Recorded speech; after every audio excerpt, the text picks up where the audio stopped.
Hi, I'm Mo, and I'm changing my name to 2025. And I'm TJ, and I'm changing my name officially now to Michael Mosheri. And this is... It's still new to us, damn it! I'm 2025, that's Michael Moshe, and we're here to watch every movie ever made to revive the parties. I feel like a brand new man, 2025. Yes, you too, Michael Moshe. Oh, man. And judging by the glint, the childlike glint in your eye, you're just filled with wonder, and I can tell that I'm going to be watching 3 movies of your choosing over the next couple months that are going to profoundly change my life. That's right, Michael Moshe, you truly are, yes. And did I say change, I meant upend my life. Definitely, yes. No, I've decided to come back to Mo. I'm going to be Mo from now on. You should just be TJ. I'm going to be Michael Mosheri now. Fucking shit. God You damn missed it. your chance. You lose. You already stole my letterbox account. Move your feet, you lose your seat. Shit. That sucks. Well, We'll anyway. see. We'll see if I become benevolent. Yeah, But yes. Let's see. Okay. Um, But anyway, welcome to our little mini episode where we rank the movies we watched for season 5. Yeah, I think we said it's 5. I think we said it's 5. We This could is be so wrong. unofficial. This is also You're really unofficial. bad at podcasting. Yeah. We set a thing for like every 2 weeks, and it's always a month. It's my fault. Don't you? I'm blaming. It's my fault. Oh, I've always blamed you, TJ, Yeah. no matter what. But no, new year, new us. Okay, Yes, we got 2025 and Michael Mosheri here with you Yes, for the year. definitely. We hope you all had a wonderful holiday season, don't we? Yeah. And yeah, we're here to rank season 4's, 5. season 5's episodes and Yeah. preview season 6. Then Yes, that makes sense. I I believe think so. it is season 6. Okay, Wrong. We've been wrong about a lot of stuff. it Like when doesn't matter.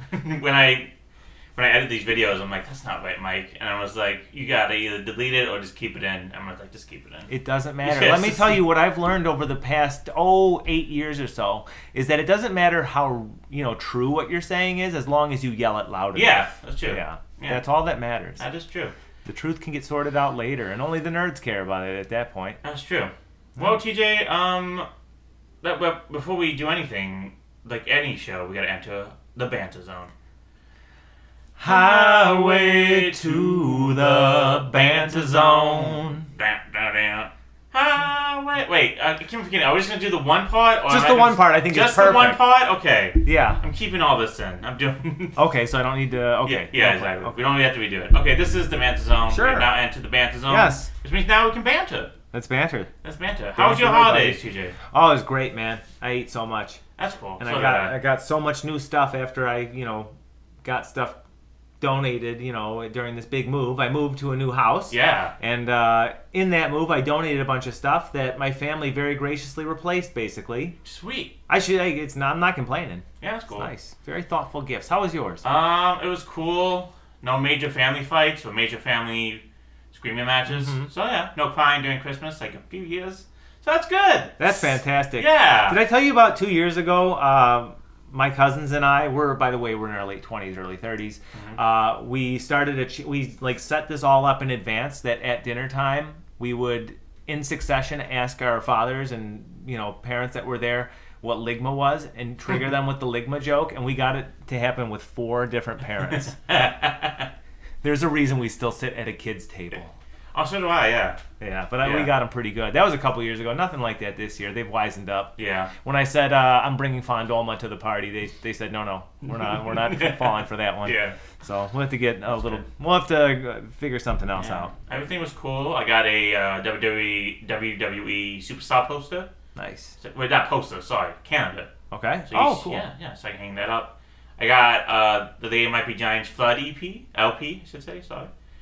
So yeah, it was cool. Nice. It was a cool Christmas. Any special gifts for you? Like big ones, small ones? A lot of them are just nice, practical appliances for the house. Although Rachel got me a heated vest for jogging in the winter, which is pretty cool. Fancy. And then I got a juicer for my brother, a popcorn maker. Because I like popcorn. Ooh. Don't always necessarily want Well, if the you make fake popcorn, butter. put the popcorn in the juicer. Oh Make popcorn my juice. God. See, this is why I keep you around, man. This Thank is you. this is good stuff here. Thank you, yeah. People take notes when you listen. Yeah, to this. well, of course, I am moving in soon, so that's An episode a day then. yeah. Oh, you didn't know that? I wasn't aware, but hey, fuck it. More Well, than I'm moving in now, so it's decided. You promised me I can move in with you. Your words exactly. I gotta remember to look up squatters' rights. Yeah, later. exactly. That's fine. Anyway, but we need to talk about movies, TJ. I know. Because this is a movie podcast. So sticking with that. Yeah. What is your favorite Christmas holiday movie? Oh, jeez. The last couple of years, it actually has been Christmas Vacation. Normally, that's probably not my favorite. I love Die Hard. Yeah. I always associate The Shining and The Thing with Christmas, and I typically watch those this time. Ooh. But with the move, the only one I watched was Christmas Vacation while I wrapped presents. Yeah. And that's a good one. My brother watched that. He said it doesn't hold up anymore. I actually think it holds up a little better. I don't know how to describe why. Well, okay, plot-wise, no. Like, the whole crux of the story being, like, it's awful that he didn't get a Christmas bonus and, like, how rude is his boss. Mm-hmm. When, like, today I feel like it's not the standard to get a Christmas bonus anymore. I don't need that part doesn't hold up well, but, I mean, I don't know. I've learned so much awful things about Chevy Chase that it's like when I see a character of his that I actually like and want to win, I grasp onto it. Yeah. Because he seems like an unpleasant guy. He does. Truly does. But Scrooged is also a good one. Didn't watch that this year. What are some of your favorites? Let's see. Growing up, I would say so. Like Christmas classic. You got Christmas Story. Mm-hmm. You got Die Hard, all that stuff. Yeah. I'm really into older movies. So it's like it's generic. Like It's a Wonderful Life is still a fantastic movie. Yeah, it is. It's like instead of going to church, I watched the last hour of It's a Wonderful Life on Christmas Eve. I was like, this is beautiful. I support that. Yeah. Yeah, so thank you, NBC, for still doing that. I'm more into Christmas specials of TV shows. I love where you're headed with that. Yeah, because, especially British TV shows, so they do those. They really care about those. Do they? Yeah, there's I watched the Father Ted Christmas special, which if you don't know Father Ted, it's a hilarious show from England, or Ireland, I should say. At least in the 90s. It's generally one of the funniest shows I've heard of it. ever seen in your life. Okay. Not that long. So I think there's only 3 seasons, probably about 20 or so episodes. And they learn the meaning of Christmas in one episode, you're saying? No. I think that one's all the priests are trapped in a lingerie section of a store. And so to get out, so Father Ted gets him out of it, and so he wins the Golden Priest Award. Oh my god! Yeah. Are you serious? Yeah, I'm serious. So are they like vampires with a cross? They can't touch the lingerie. Well, it's just awkward if they see 8 priests standing in the lingerie section. Oh yeah, it is awkward. I admit the that. joke is one priest they can understand. Maybe he just got lost. 8 priests, no way. No one's buying that. Yeah. So basically, it's hilarious. There's 3 priests. It basically shows that priests are kind of dumb. They're kind of just useless on their own. That's what it's saying in the show because there's Father Ted, who's like the somewhat normal one. Then there's Father Dougal, who's like, imagine the stupidest character you've ever seen before in anything. Mm-hmm. Now imagine him 10 times more stupider. Wow. And then imagine that character another 10 times more stupider. And then you got Dougal. And then you got pretty fucking stupid. Yeah, he's hilarious. He doesn't know anything. Like he doesn't know about he doesn't think God exists. Oh jeez. Oh god. He's It's actually kind of clever, I think. Yeah. Then there's Father Jack, who he doesn't really speak that much, but he's kind of like he's an very old priest. He's kind of like not deformed, but he's like a gargoyle kind of creature man who like just drinks and says fuck or arse or girls. So he's just a perverted old man who he's a very vicious beast. Like if you touch him, he'll fight you. That's amazing. Yeah. That's great. There's the best episode, there's nothing to do with Christmas, is where there's a guy named Brennan. He's the boss of the 3 priests. And Ted does a bet that he has to kick Brissus Brennan up the ass. So that's just the whole episode. Oh my god. And he does it. But he's like, how am I going to get away with it? He's like, just pretend it didn't happen, because Brissus Brennan would never think you would do that, ever. In your life. Yeah. Ted's afraid of Brissus Brennan. And so he does it. And it's just... So it's like a somewhat... it's like a gaslighting. Yeah. Kinda. Yeah. Anyway, check out Father Ted. What else? I watched another one. Oh yeah, the Goes Wrong show. Mm-hmm. That's the show where imagine you're doing a play and something goes wrong, right? That's the whole. That's the whole I think show. you mentioned that last time. Yeah, the whole show is everything goes wrong. Anything could go wrong goes wrong, and it's hilarious. They did the Christmas Carol. They hijacked the BBC version of the Christmas Carol because they couldn't do it. Oh my god! So they just took everybody's role. That's funny. Then a bunch of kids Christmas specials. The Pete and Pete Christmas special.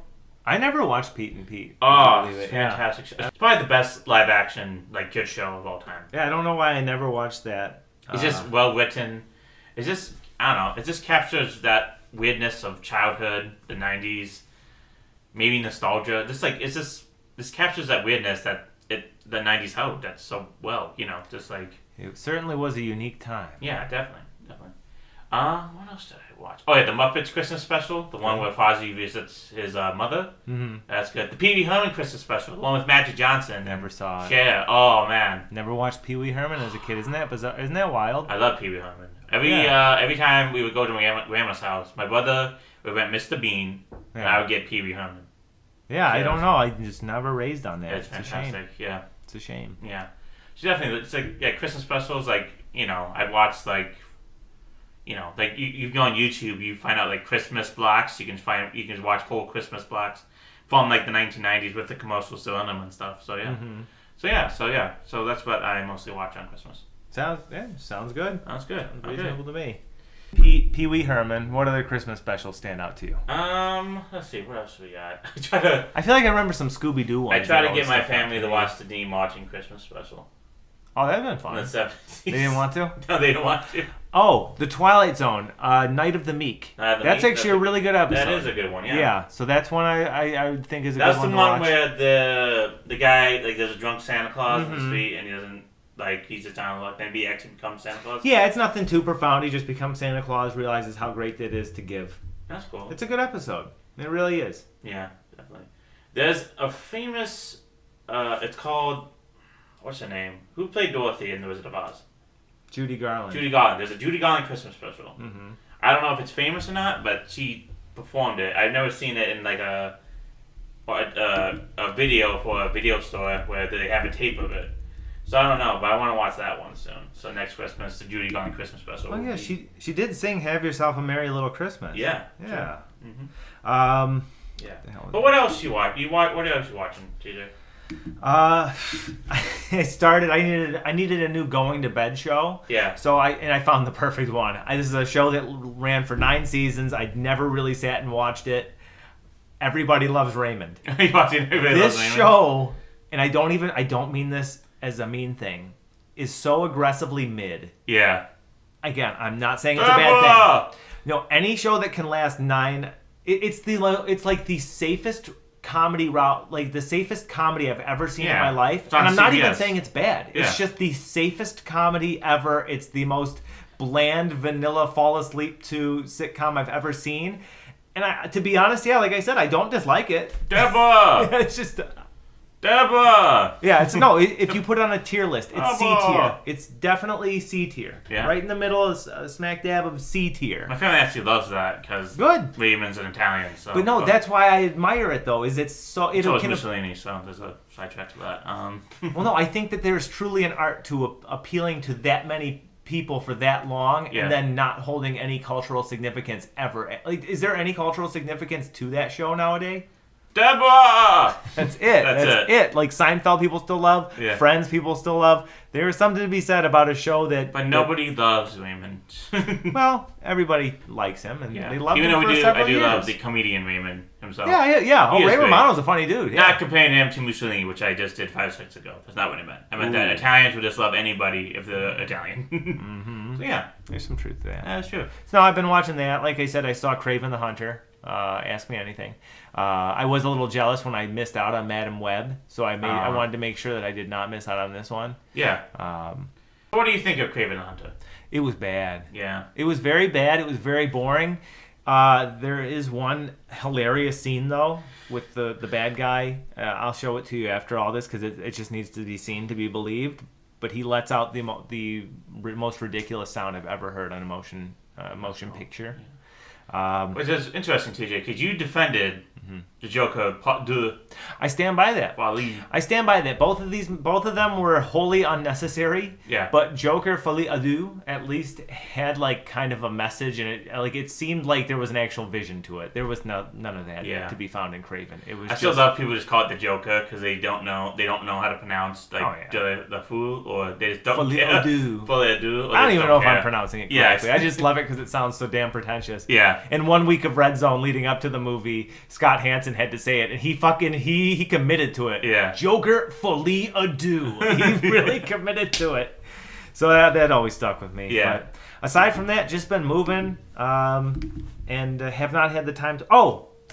Yeah. I actually last time we recorded, did I mention I'd watched Raging Bull, and I was on a little bit of a what's his name kick, Scorsese. Yeah. I watched Raging Bull and New York. No. They were ones I'd already seen before. Raging Bull and can't remember. But then I watched the After Hours. I'd never seen that. Oh, After Hours is amazing. That was a good movie. Yeah, That's great. That was a good movie. I liked that a lot. They're after me. I just wanted to go out. Get some ass, but they're always after me. I didn't do anything. See, and like that was like 10 for me, where I found out later that actually was a beloved movie when it came out. Yeah. I'd never heard of it, and I didn't know the lead guy. I didn't really know him from anything else. Griffin Dunn. Yeah. Yeah, Griffin so like same with like Dudley Moore, like these movies. So this one I actually liked. I didn't like 10, but like isn't that weird when you see like, and I try and like compare it to movies nowadays, like those ones that like come out and they're big, everyone loves them. Yeah. But then they just kind of like become obscure. Yeah. There are so many of those, So no, I'm glad that I found that one. It was a different Scorsese movie. Yeah. I enjoyed it quite a bit. Sure, yeah. There's some I still need to watch. Oh, King of Comedy. That's what I was. Oh, you watched King of Comedy? Yeah. People said that's actually really hilarious. It is excellent. Yeah. New York, if you ever do watch it, I mean, that's what the movie is called. That stars Liza Minnelli and Robert De Niro. And it's basically just Robert De Niro screaming at Liza Minnelli for about 2 hours. Oh, it sounds great. Yeah. Have you seen Raging Bull? No. Well, I've seen a little bit of Raging Bull. No, I guess he didn't really scream in that one. Do you think Raging Bull... He's a bit of a beater. Yeah. Because people, like, I listen to podcasts about, like, people talk about Ordinary People, and of course that's famous for winning the Oscar for Best Picture against Raging Bull. I know you've probably never seen Ordinary People. I have not. No. Do you think that film holds up as being better, or just the performance of Robert De Niro holds up? Oh, I think Raging Bull's excellent. Yeah. That's a great movie. Again, I haven't seen it. I would just based on only seeing the one and only hearing about the one for the longest time, I would say that Ordinary People has not stayed with the public consciousness. Not really, no. But I would just say, like, according to like people I've listened, like movie podcasts I've heard, still a good movie. I'm sure it is. But it just. So it's not like a Crash, where everyone hates Crash now. No. But compared to like Raging Bull, people are like, no, Raging Bull should have won. Yeah, no, Raging Bull is truly great. Yeah, like in 1994, like Forrest Gump won, and it should have been like Pulp Fiction or like winning any other movie that came out. Yeah, it's or like when The Artist won instead of Mad Max Fury The Shape Road. of Water. I mean, you see it all the time, and I mean, not to say those are bad movies by any means, but they don't have the staying power most of the time. Birdman. Citizen Kane lost to How Green Was My Valley. There you go. Yeah. Even though it actually is a good movie, I heard, but I'm sure it is. Well, see, it's a tale of as old as time. Yeah, but Beauty and the Beast, I should say. Yeah. Okay, so yeah, that's what you want. Anything else, TJ? Man, not really. Not really? Okay. So, TV shows. I haven't been watching a lot. Still just watching reruns. I've become brain rot, TJ. I've been addicted to YouTube Shorts for the past year or so. So yeah, is it just getting bad? Is this getting bad? It's terrible. I watched a show called London Irish, which is hilarious. It's about. You ever hear Dairy Girls? The TV show Dairy Girls? No. No. Oh, yeah. Yeah, it's the same person who made that. Her name's Lisa McGee. It's a British show, right? It's a British show. It's about, well, they're from Derry. They're from Derry, England. Ireland, I should say. Oh, yeah. Actually, if I said Derry, England, they'll probably be shut me. Yeah, they would, actually. Yeah, they would. So this one is the first series she created. It's about 4 Irish people who live in London now, and that's why it's called London Irish. And it's basically them just like fucking around with their lives and stuff.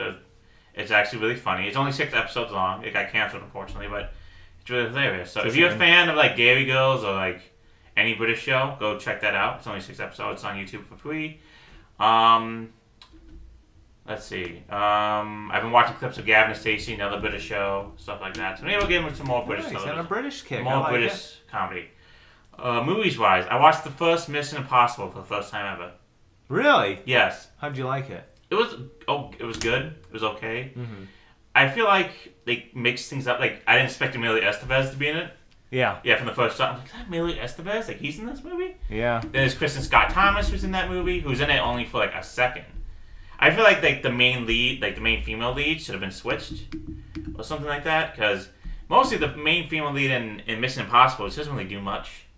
She's just there. You're talking about in the show or now or in the movie? In the movie. Yeah, okay. In the movie. For some reason, I thought you were comparing it back to the show. Know, and then, we don't really see a lot of character formations and stuff like that, Yeah. You don't get to know people, but, I feel like there was a lot left on the table that could have been added or something like that. It just felt very hollow, Like, they get better throughout the decades and stuff like that, especially the most recent ones, but... That's what I hear. This was still a good action movie. I want to say it was, like, a fantastic one.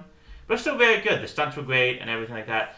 CG does not live up still to no, it's kind of aged really poorly, especially the... It is a cool effect, though, like when then turn on the helicopter and stuff. But you see it, and you can definitely tell this is like 1996 CGI. It's not the best, no. So yeah, I feel like that's a film series that has such massive appeal that I'm so fascinated by. I'm fascinated by anything that can draw that many, just like casual film goers, right? But I don't think the first one. I think people actually don't consider the first one the best one. No, like many other. I don't think they do. Like many other film franchises, but I think like Mission Impossible was a hit because it had cool action and stuff like that. The Mission Impossible 2, that was John Woo. Which wasn't really much of a hit, but people say is not the best one. Then I think at 3, that's when it starts to hit its stride. Yeah, I remember seeing 3. And then throughout the decades, it starts to, each movie starts to increase in value and how good it is. Yeah. To be honest, I've only seen the first 3 that I can recall. Yeah. But yeah, I remember hearing really good things as they kept coming out. And I would just be impressed. I wouldn't even want to go see it necessarily, but I would just be impressed. And yeah, I mean, shit you see in the trailers, it is really impressive what they do. Yeah. What they actually like design up for in terms of stunts. Yeah. Would you describe this like not even a commentary on the quality of either series, but it's got like that Fast and Furious type of appeal where it just draws everybody. Yeah, people that don't go to the movies. Keep on increasing the stakes each time. And it's impressive to me. It's like it's like the Everybody Loves Raymond of TV movies, action movies rather, where you just captivate such a large audience. It's nothing like Raymond, but still, I'm fascinated by things that can do that. Yeah, nice, definitely. Yeah. Do you know anything about the TV show? No, I know it lasted. It was like 60s, probably into the 70s, maybe. But I know, like the major thing is like they get a message, it explodes and stuff like that. Yeah. Yeah, I've never. But this was nothing like the TV show. I mean, I don't know, like the surprises or like the twists. You can kind of see a mile coming. It's just like, oh, this guy. It's just like. Well, like, I've never seen an episode. The only thing I know is that the John Voight character in the show is not ever a bad guy. Oh. And so... Yeah, you can even tell he was the bad guy. I knew that. But, like, if I didn't know that, I can probably tell, like, right from the beginning, like, he's the bad guy. Well, no, this is kind of interesting, though. So, in the show, Jim Phelps, the character, is played by Peter Graves. They asked Peter Graves, I think, from what I understand, or if I remember correctly... they asked Peter Graves if he wanted to play Phelps in this movie, and he said no because of that plot twist, or he didn't want to be the character if he was going to be a bad guy. So that's kind of interesting, I guess. Yeah, definitely. Peter Graves, of course, is the famous pilot in Airplane who asks Billy if he likes gladiator movies. Yeah, it's so good. It's so good. That's so good. The show Winning Time? It was about the Lakers in the 80s and stuff like that. In the very first episode, Kareem Abdul-Jabbar, of course, is in Airplane. Mm-hmm. And so it's like the very first scene, or the second scene, I always forget.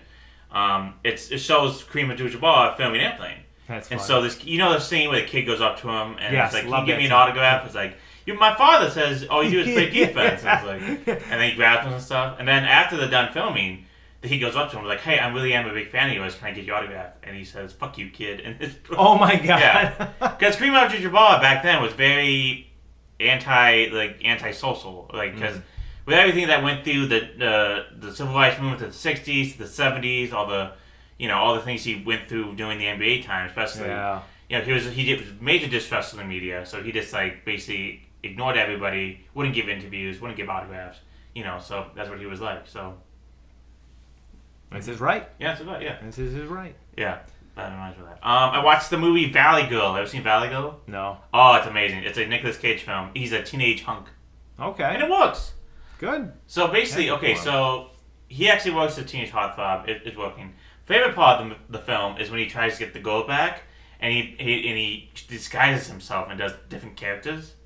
The greatest insult of all time happened during this movie. Okay, so Nicolas Cage is trying to win back the girl that he likes from her old boyfriend. So the old boyfriend and the girl are dating right now. So Nicolas Cage is working at a movie theater in disguise. He's wearing like 80s glasses, like everything 80s sunglasses. That's what he's wearing.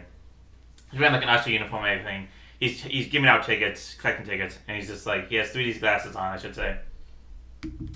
And so the boyfriend comes up to him and is like, "Oh, sweet, I know this movie was 3D." And then he says, "It's not, but your face is." Oh, wow. And then we're just like, yes. And that's a real moment of vindication. That's a moment of vindication. I'm like, that is amazing. That was a great insult, Outstanding. yes. But you haven't seen Valley Girl. It's an amazing soundtrack. Like a lot of... It was before people realized that you can make money off of soundtracks, that sometimes soundtracks can make even more profit than the actual movie itself. So the soundtrack never was released, but it's so much great, like... There's the, I believe they call it Pell Stones, A Million Miles Away. There's Johnny Are You Queer. There's like a lot of great new wave tracks on there and stuff like that also, yeah. Okay. Yeah, so definitely check that out. Then I watched a movie called Hundreds of Beavers. Ever seen this movie, TJ? Ever heard of this movie? No. It's amazing. Was that on like the National Geographic? No. The documentary? Okay, so... Alright, so you know like Charlie Chaplin films of like 1930s and 20s, Harold Lloyd, you know all those like comedians back then. Mm-hmm. This is a movie that's like that now. This is about a guy who's just hunting beavers. Oh, yeah, you told me about this? Yeah. Yeah. This is a guy who hunts beavers, and like, it's basically a Looney Tune cartoon just come to life. Actually, where did I see this? Maybe I did see a trailer. It's on for this. Tubi, it's on like all those free shows. It's hilarious, it's genius, the stuff he does in it is hilarious. Just like they're all dressed in beaver costumes. It doesn't. It's not like animatronic. It's just all guys dressed in beaver costumes, and oh man, it's hilarious. Oh my gosh. Yeah, it's great. I can't really describe. I don't want to like ruin anything because it's just so funny. But if you like the Looney Tunes cartoons of the 30s and 40s and 50s, or if you like the silent comedies of the 1930s and 40s, this elevates it to a whole new standard to like modern times, and it's amazing. Good to know. So maybe check out Hundreds of Beavers. It's free. I think it's free on like Tubi and stuff like that, and anywhere you want. So yes, so Okay. you should check that out. Then I watched two movies that were not great. Welcome Home, Roxy Carmichael, starring Winona Ryder. It was okay. Winona Ryder was great in it, but everything else was just like that was just boring. And then The Wrath, starring Charlie Sheen, who I think was filming Platoon at the same time because he is barely in the movie, even though he is the main star of it. So wait, is it one of those like movies that you would see at the video store? Yeah, all the it's time? just like starring Charlie Sheen, even though he's only in it for like He's not starring in it 15 at minutes. all. Yeah. Fun fact though, the girl who plays in Twin Peaks, the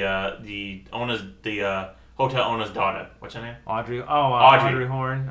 She's in that movie. She's in the hell's that Wrath. Audrey actress? Horns. I Yeah. always forget her name. Yeah, she's in that movie. She's great. Oh yeah, my Twin Peaks update. I am still on season 2. Okay. I've gotten to where they discover Bob. So I've gotten to that part. Yep. So now I'm waiting for the aftermath. So this is like Okay. where they've caught the killer. So what do they have to do next? So I gotta catch up on season 3 soon. Link Check is wrapping up the series. I think they just released the final episode of the David Lynch that's right. They series. did the whole David Lynch. They did retrospective. all of season 3 of Twin Peaks. That's right. So yeah. So I gotta watch that. So that's my Twin Peaks caught up right now. All right, cool. You're But getting just there. watching Twin Peaks, like this is amazing. Like I can love see, it. yeah. I It's- fucking love it. So- It's like trance-like, dude. I wanted to do nothing but watch Twin Peaks while I was watching through it. Yeah. You know? This is great. It is. I You love watch it. it, yeah. So I can't wait to see like what they do because okay, so I guess spoilers for Twin Peaks, even though it's been out for almost 40 years or 30 years. So I'm at the part where like everything's fine, everything's dandy, but then Dale Cooper's been accused of murder because of when they tried to rescue Audrey from One Eye Jacks back in Yes. Canada. Back So, in yeah. Can- that was the Yeah. issue. We went to Canada. Yeah. Actually, it was good because they did set things like looking through it now. It's like they did set things up to continue on. So when they did reveal the killer, they're like, okay, we still need plot lines. So it was like we got the crossing in Montreal, and we got Agent Cooper's former partner who went insane. Excuse me. Wyndham Earl. Yep. Yeah. So we still got that. So I still got that. Nadine is now a high school girl. She's still super strong. I love Big Ed. I don't know. Like I love that storyline. Yeah, to this be is a honest great with you. storyline. Yeah, This is great. No complaints. They just took about that. everything from like the Big Ed storyline, and it is kind of diminished in season 2 right now because they're focusing on the killers. They got to focus on that more. But it's just great. You just see him. You see Nadine just like break stuff, and it's like It's just so. It's just such a bizarre yeah, mix of tones in that second. I don't know. I love season 2. yeah, I love it when you look at it as part of the whole. I mean, with retrospect, obviously. If I was Yeah. watching for a hard-boiled murder mystery, I'd probably not like season 2. But yeah. in hindsight, I think it's being more appreciated. Definitely it is. Definitely. Yeah. So I can't wait to watch season 3. So that's gonna be exciting. But besides Hell that. yeah.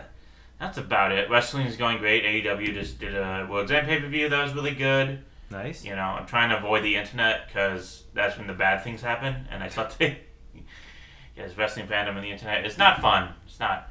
But besides that, that's about it. So yeah. So I guess that's the end to our banter. Yeah, I didn't have any WWE updates because they've basically been doing the same like 2 storylines Yeah. for the last couple months. Mm-hmm. Yeah. Okay. But no, cool. Yeah. I guess that will take us out. I already messed it up. I said the banter zone, so I already messed it up. But we'll do it anyway. Off ramp from the banter zone. We really need to practice this. We do. We do. Okay, TJ. So I guess we should start with our rankings. Let's do it. Yeah. Let's do So it. from season 5. This is what the people want, TJ. They want to hear our rankings. Okay. They don't care about anything else. So do we do them? I feel like every season we do them differently, but we do them at the same No, time, right? we do it. So you do 6, I do 6, you do 5. 6. Okay. Yeah. Okay, so that's. We'll do a snake draft this time. You do 6, I do 6, I do 5, you do 5, you do 4, I do 4. Okay, that's See? fine. Okay. All right. So So go I'll ahead. go You I'll go kick first. us off with number 6. Number 6, one of your films, Bob Roberts. Wow. Yeah. Okay. All right. When we discussed discussed the movie on the episode, you know that the satire of it did not work anymore because the satire became real life. So I had that into highly regard of that.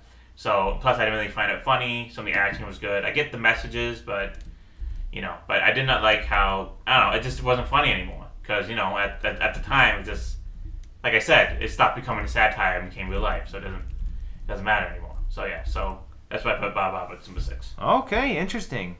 At number 6, I had Children of a Lesser God, actually. I saw kind of what you said about Bob Roberts, and I saw that kind of in Children of a Lesser God. I guess not, because it's not satire. I just didn't think it aged well. I didn't dislike the movie by any means. It was really well made and acted and whatnot. But the further I get from it, I think just the behind the scenes stories and the fact that it was like this like really forced romance, like by nowadays standards in terms of how men attract women or Yeah, like, it's pursue basically it was relationships. a story about like just basically a man trying to control. He women. didn't give her any autonomy or like choice in the matter, right? Yeah, just like you need to speak because. Yes, and you need to be with me. Yeah. I'll help you. Yeah. And I know that's the point, but like he gets him getting what he wants in the end is kind of where I feel like it ages poorly. Yeah. It just doesn't feel like a modern relationship. Great performances and whatnot, but I think this was a really strong season. And I think that that this placement at 6 just speaks to that. Sure. Yeah. Okay. Oh yeah. Number 5, I had Vengeance Is Mine. Ooh. I really liked Vengeance Is Mine too. So again, it speaks to the quality of this season. I just thought that of the remaining movies, I think I liked them all a little bit better, at least in hindsight. Again, I never remember what rankings I give these each time we record. But then when I go through them at the end, I feel like this is just how I feel about them now. So Vengeance Is Mine, a good movie. I really enjoyed the deep dive into a psychopath's mind. Yeah. And, what kind of childhood can beget that, and the answer is any kind of childhood. Yeah. Loving parents. Yeah, maybe not the best conditions, but there's no blueprint, right? There's no boilerplate or template. Vengeance Is Mine was good, but something had to be number 5. Okay. Number 5 for me, Children of a Lesser God. Okay. Yeah, basically the same thing you said. Like it was enjoyable. The characters' chemistry was good. Molly Matlin was amazing in it. She performed a great performance and deserved that Oscar. But basically it doesn't really age well because it's showing that, the man got what he wanted. It's just like, I don't know. I feel like there wasn't really much change in like the William Hurt character that much. Plus, also the backstage stuff with like her abusing her in real life too, so it doesn't really taste well and stuff like that. Yeah. So it's just like I mean, like the acting was good. There was some funny parts in it and stuff like that. But it's just like it just really so good like story romance. Like I feel like once again I don't think he gave up enough to be with this woman or to change at all. He didn't. Yeah. He didn't try to work in a relationship. He just basically said like, "You gotta change, like for us." And Yeah, I don't know. 100%. I guess he did in the end of it, but Did he really learn anything? no, I don't think he did. I didn't feel like he did. I don't know. I don't know. I don't know. Okay, number 4, I have Vengeance is Mine. All right. Yes. To be honest with you, I don't remember Vengeance is Mine that much in my mind. I just remember the very end when the bones freeze midair. How can you forget that? I can forget that. Yeah, That's that great. was something. But of course, Shohei Imamura, the man who we watched this season, like showed just like the other side of Japan culture and so. And this, of course, this is the extreme version. This is a serial killer. Yeah, Not fringes of society. Fringes of society. It's not like he's saying like this is all Japan, but it shows like I don't know the insanity of a serial killer and how and that's I don't know what exactly he was trying to explain with it, but I don't think he was trying to explain anything. It's literally just a slice of life, but the character whose life look the characters whose lives basically, you're watching. I think we know that Shohei Imamura, he likes the fringes of Japan society. But a lot of those Japan society fringes is just treating women very badly and raping them, and being a total idiot or a sociopath. Yeah, no, I think it's showing audiences a slice of a different person's life. That's how I take it anyway. Yeah. It's like, how do you normalize such characters? Well, by showing the relationship between a father and son, I guess, or not normalize it, but make it you have to try and relate to your audience somehow. Yeah. And to be honest, I think he did a pretty good job, but yeah, it's something that had to be 4 and 5 in our cases, right? Mm-hmm. All right. My number 4 was Profound Desires of the Gods. Wow. Yeah, I know. It got tough here for me. I really enjoyed this movie.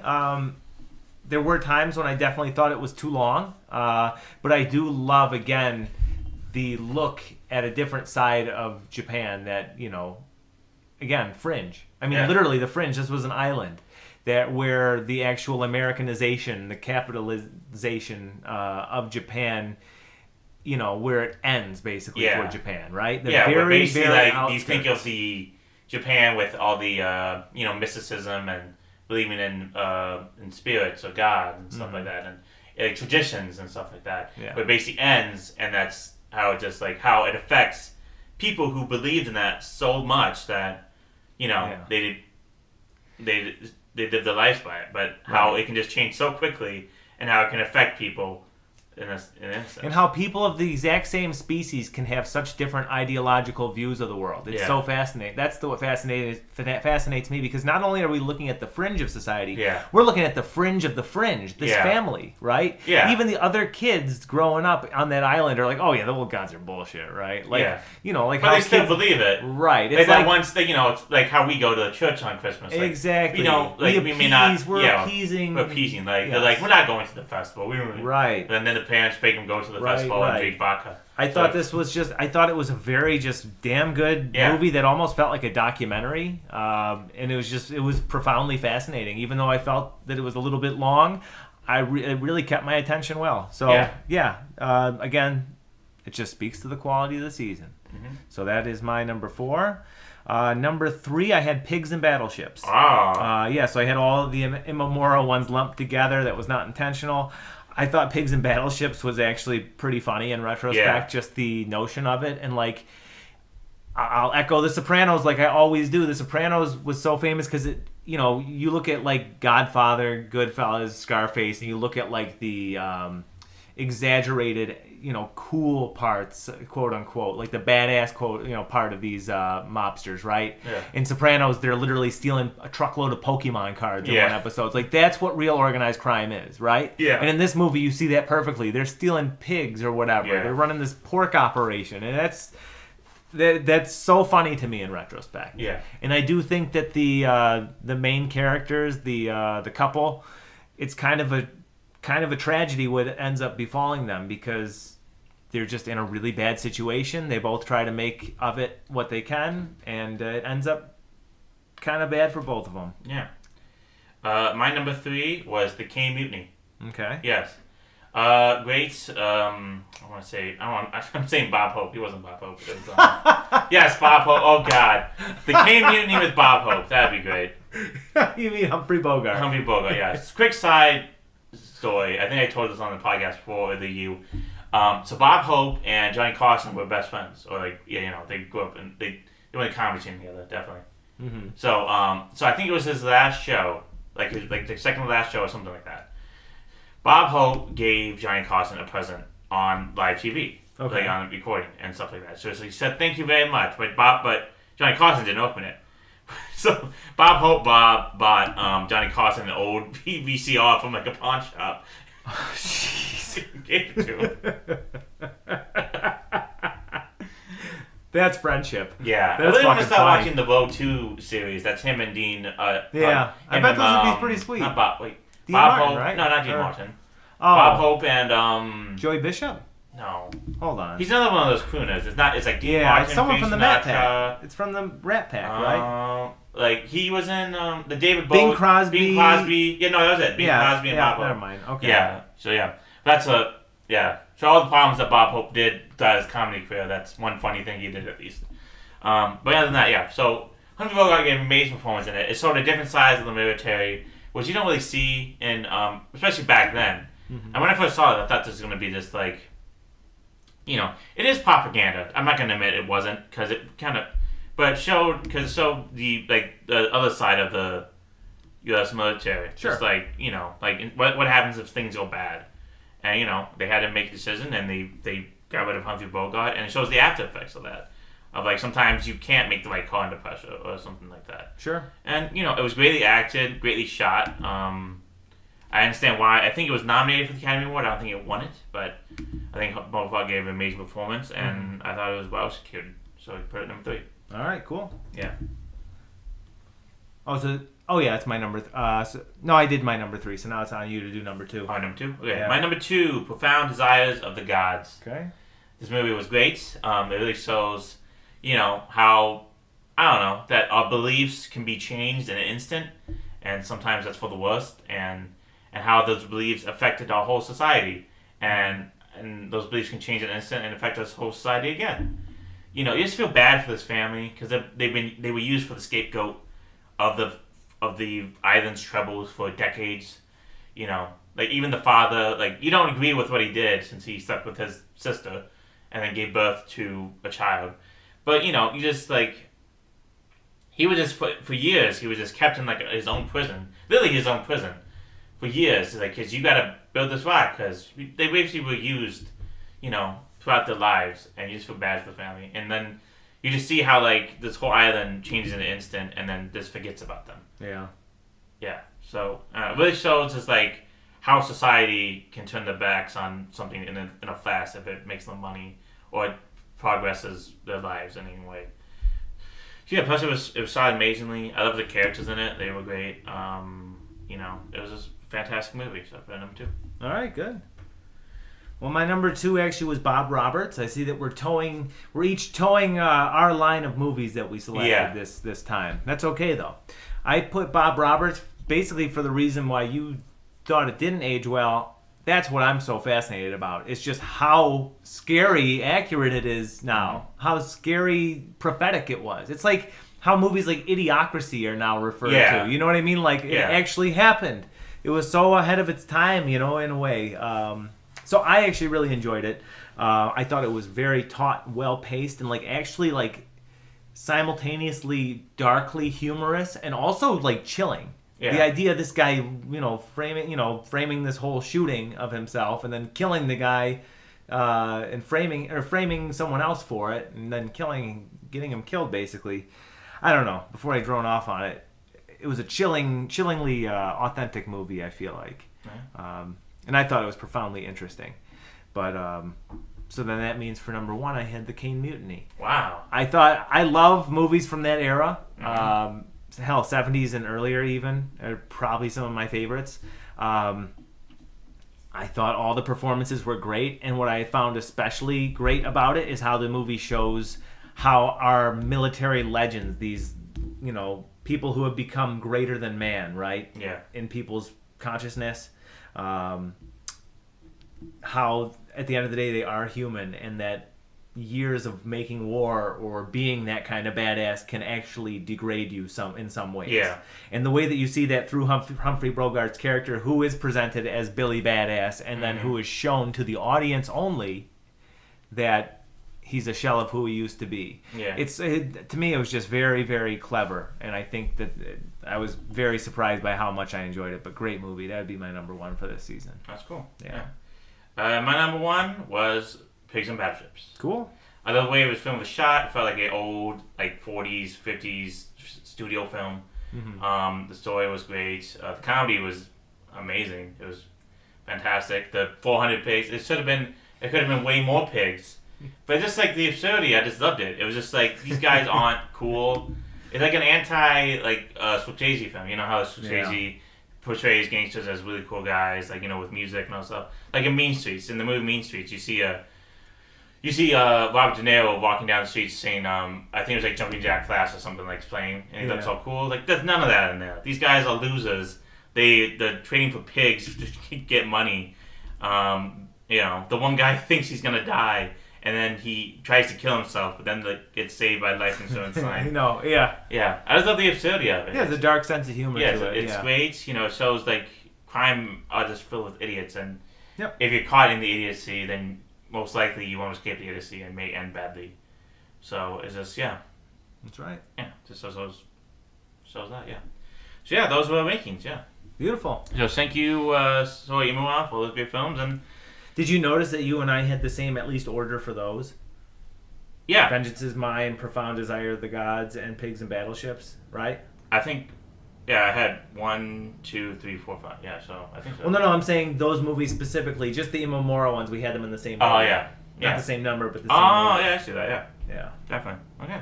Fun. Yeah, so that was season 5, everybody. Hope you enjoyed that. But now, it is time to review our movies for season 6. Forget the past. Forget the past. The past is done. Move It's on, over. all right? Move on. Get out of here. Get a life. Yeah. TJ, I'll let you go first. All I right. wanna save All mine right. for last. So my theme, as I think I mentioned on a different podcast, or maybe it was just off the record, I can't remember. I chose Coen Brother movies that we had yet to see. Yeah. I love the Coen Brothers. My favorite movie of all time is The Big Lebowski still. I am so amused by this really actually intricate mystery story told through the eyes of somebody who couldn't care less. I think that's really clever. And every time I notice that movie, I see something different in it, and I think that I gotta rewatch that movie. it's so surprisingly deep. Yeah. And again, it's such an interesting fucking story, and this guy doesn't care. He just wants his rug. Yeah. That got pissed on. Yeah. Love that movie. But yeah, these are 3 that we haven't seen before. So without further ado, first one, Inside Llewyn Davis from 2013. Directed, of course, by Joel and Ethan Coen. Stars Oscar Isaac of Ex Machina and X-Men Apocalypse. He likes those X's. Ooh. Carey Mulligan from Drive and Far From the Madding Crowd. And John Goodman, known for his roles in The Hangover Part 3 and B-Movie.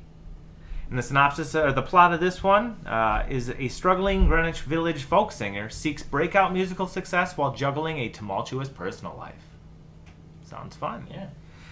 The second one I picked was The Hudsucker Proxy from 1994. Now, did they direct that one, or would that? No, they directed that one, but Sam Raimi wrote it, right? Sam Raimi did write it. Yes. Okay. No, these are just Coen Brothers. I know. I should have probably. I probably should have clarified. Yeah, directed by the Coen Brothers. Yeah. So yes, it is written by Sam Raimi. But The Hudsucker Proxy stars Tim Robbins from Jacob's Ladder and Green Lantern, Jennifer Jason Leigh from Last Exit to Brooklyn and Hey Arnold the Movie, and Paul Newman from The Hustler and Disney's Cars. Synopsis for this one: a recent business school graduate is unwittingly hired to be the president of a manufacturing company as part of a stock fraud scheme initiated by the company's director. Mm-hmm. I can't wait for all the hula hoops. Yeah, I'm excited. Yeah, I saw the hula hoop on the poster. Is that what they sell? Yeah, Okay, he made the make. hula hoop. Yeah. That's cool. Yeah. I just can't wait to see Paul Newman from Cars as the company's, malicious director. Yeah. I like Paul Newman in Cars. He was all right in Road to Perdition too. Yeah. And then finally, I picked The Man Who Wasn't There, directed. I've never heard of that one. But I've heard of it, never saw it. This was from 2001. 2001. I didn't write it, but I think it's 2001, early 2000s. Mm-hmm. Stars Billy Bob Thornton from Sling Blade and On Deadly Ground, which is the environmental-minded Steven Seagal movie from the late 90s. Ah. Frances McDormand from Fargo, and Miss Pettigrew Lives for a Day. And every other, that's a good movie. Is it? Yeah. And every other Coen Brothers movie, basically. Yeah, because she's married to one of them. Correct. Yeah. Correct. And she's won 3 Oscars with... It's not just with them, though. No, but she's she won won 3 one Oscars, for 3 Billboards. Fargo, for sure. Fargo. I think one more. Yeah, she did. Nomadland, I think. Yeah, so it's just one then. Okay. Mm-hmm. But she is great. I do like Frances McDormand. Yeah. Oh, and it also stars Michael Badaluccio from Two If by Sea and Fading Gigolo. Ooh. And I didn't include him on here, but this also features James Gandolfini, famous, I think, for The Wire on HBO. Yes. Yeah. One of those HBO shows. Sex and the City. Plot of this one involves a long, passive barber who blackmails his wife's lover for seed money to start a new business. Ooh. Sounds interesting. Apparently, so it's, I guess it's not a spoiler, it's black and white. And Cool. it's supposed to be an homage to noir. Mm-hmm. So that sounded pretty damn cool. Yeah. And Gigi, why did you not choose Barton Fink, the famous... Because I've seen Barton Okay. Fink and I love it. I was going to say... Have you not seen it? You can borrow it. I have it. Oh, we'll watch it later. It's Good. actually on Criterion right now. It's a good movie. Yeah. So I just wanted to do the Simpsons jokes where Milhouse... and Barton Fink. Barton Fink. Barton Fink. I know. I always thought that was such a bizarre joke. Because, Yeah. like, nobody fucking We're knows. going to see Barton Fink! I know. Sweet They're going to sneak into an R-rated movie, yeah. We're going to go sneak into Amadeus. You Yeah. coming? Yeah. Yeah. That was funny that they chose Barton Fink Yeah. for that. Mm-hmm. But those are my 3. Okay, Your TJ. turn. Well, okay, TJ. So I've been threatening you for this for a while. I decided to torture TJ. TJ, we're gonna watch messed up kids films from the 1980s. Fuck. Now, when you think messed up kids films from the 1980s, you probably think like major motion pictures released and stuff like that. like I don't know, like Flight of the Navigator. Something that's kooky but still fun. Mm-hmm. No, these are fucking dog shit and fucking crazy. I got these from the list called Tales for None: Bizarre and Outlandish Children's Films. These are like the horse shit, weird ass, disturbing stuff you see and like that you want to forget from the 80s. So I hope you enjoy it. There's a whole list of them. So if I just want to torture you again because I just feel like you deserve it, I can just go back and choose more films. Yeah. So you got off easy, okay? I could have chosen a Christian fundamentalist kids film, okay? Okay? I appreciate you for not choosing I could have done it, I that. guess. I could have tortured you even more, but then I think that would be torturing me. Am I supposed to thank you? Yes. Thank you. Thank you. You're welcome. Okay, first movie up is called Tommy Tricker and the Stamp Traveler. By the way, all these movies are free on YouTube. Not officially. They're just posted on YouTube. In bad quality. Well, at least I won't have to pay to rent them. No, you won't. Yes. Tommy Tricker and the Stamp Traveler, released in 1988, written and directed by Michael Rubo from the Peanut Butter Solution. An even more messed up film from the 80s. Okay, so I can't go through these people's filmography because they don't have any. Oh, Jesus Christ. One of these films don't even have a Wikipedia page. I fucking hate you. Yeah. Oh my God. You're going to hate yourself too. Yeah. I know, but I'm going to enjoy making you watch these movies. So this stars Lucas Evans, Anthony Rogers, Joe Stanley, Andrew Whitehead. Film people who do not know about at all. Paul, the only person who had a somewhat career after this, guy named Paul Popowich, and by I mean career, I think he played like a waiter in a TV movie about the guys who made Microsoft. He was in Children of the Corn, 666, Isaac's Return. Okay, never mind. Yeah, and Pirates of Silicon Valley. And Rufus Wainwright, who, if you don't know, is a very famous singer from the early 2000s and late 90s. All right. Yeah, very critically acclaimed, actually. Wait, so this is before he was critically... Before he was famous. Okay. This is like when he was a child. He sings a song in this, and he has not developed his singing voice yet. Let's just say that. Oh, Jesus. Yes. The plot of this film is when the Joker, Tommy Tricker, his name's Tricker, not Trickster, just Tricker. Okay. That's I don't know, that's just bad naming. Plays some practical jokes on some of his friends. His best friend, Ralph, a stamp collector, discovers the secret of stamp travel. to make him travel around the world on a stamp to bring back the mysterious Charles Merriweather, who never returned on his stamp for 75 years. Wow. Yeah. I can't wait. You can't wait. I can't wait either. The second movie, The Dirt Bike Kid, released in 1985, directed by Hoyt C. Caston. Did he do anything else? No, I don't think so. Oh my god. Oh my god. Written by David Brandis and Lewis Kolick, who did nothing else. Starring Peter Billingsley, A Christmas Story, and The Hoboken Chicken Emergency.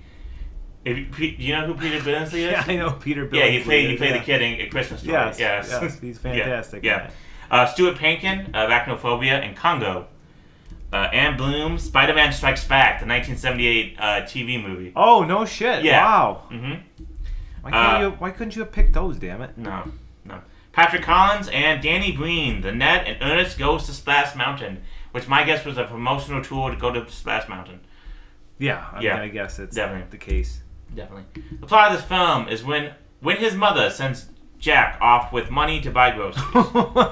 When she sent Jack off? No, I thought... I did say Jack off. When his mother sends Jack off with money to buy groceries, he comes home with a magic supercharged dirt bike instead. His mother is furious, but when Jack uses the magic bike to save the local hot dog stand from the clutches of corrupt big business, he becomes the town hero. Fuck you. I can't wait. Yeah. I can't fucking wait to try and talk about this movie. Yeah. This is the poster of this, oh my god. The poster. This looks, oh, that's so bad. He's flying over the city of New York. Yeah. Oh no. Yeah. Okay. And this is the one. Sir, a second dirt bike kid has hit the tower. Yeah. Oh, Jesus. And the last one boy, is the worst one, I think. It's called A Night at the Magic Castle. So I'll give you. Okay, so there's not an official trailer for this on YouTube. So when I made a family trailer, I think it said a movie for magical serial rapists, and that was the description in the description area. That's it. That's all. That's all the guy. It was a fan-made trailer, I think. But okay, so it was released in 1988, directed by, I don't even know how to pronounce his name. Icek. Eek Tenenbaum. I could not tell you. Eek Tenenbaum. Starring Art Johnson, Scooby-Doo meets the Boo Brothers, and Assault of the Party Nerds 2, The Heavy Petting Detective. Oh Matt Shankman, Blackie Dame, Lethal Weapon, who he played a bartender, and Dr. Detroit. Oh, I forgot who he played in Dr. Detroit. Hold on. I'll look that up later. Oh yeah, Four Eyes. I think his name was like Four Eyes McCoy or something like that. So the plot of this movie is a boy turns 7 and is flown to the magic castle by Harry Houdini to battle an evil magician and his young protege.